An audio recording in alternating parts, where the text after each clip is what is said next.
प्रभुं प्राणनाथं विभुं विश्वनाथं जगन्नाथनाथं सदानन्दभाजम् भवद्भव्यभूतेश्वरं भूतनाथं शिवं शङ्करं शम्भुमीशानमीडे गळेरुण्डमालं तनौ सर्पजालं महाकालकालं गणेशादिपालम् जटाजूटगङ्गोत्तरं गैर्विशिष्यं शिवं शङ्करं शम्भुमीशानमीडे मुदामाकरं मण्डनं मण्डयन्तं महामण्डलं भस्मभूषाधरन्तम् अनादिं ह्यपारं महामोहमारं शिवं शङ्करं शम्भुमीशानमीडे वटाधो निवासं महाट्टाट्टहासं महापापनाशं सदा सुप्रकाशम्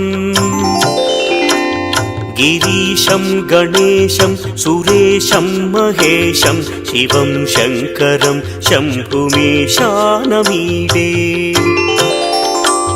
गिरीन्द्रात्मजा सङ्गृहीतार्धदेहं गिरौ संस्थितं सर्वदा पन्नगेहम्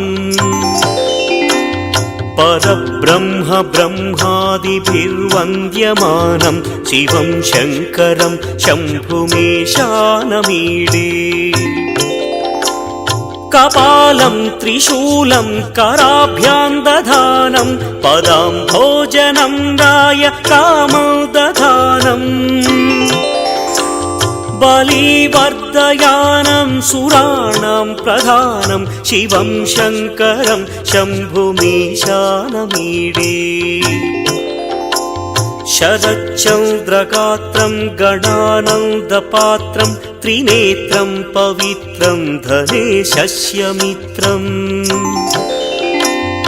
अपर्णाकळत्रं सदा सच्चरित्रं शिवं शङ्करं शम्भुमीशानमीडे हरं सर्पहारं चिताभूविहारं भवं वेदसारं सदा निर्विकारम् श्मशाने वसन्तं मनोजं दहन्तं शिवं शङ्करं शम्भुमीशानमीडे स्वयं यः प्रभाते नरः शूलपाणे पठे स्तोत्ररत्नं त्रिह प्राप्य रत्नम् सुपुत्रं सुधान्यं सुमित्रं कळत्रं विचित्रैः समाराध्य मोक्षं प्रयाति।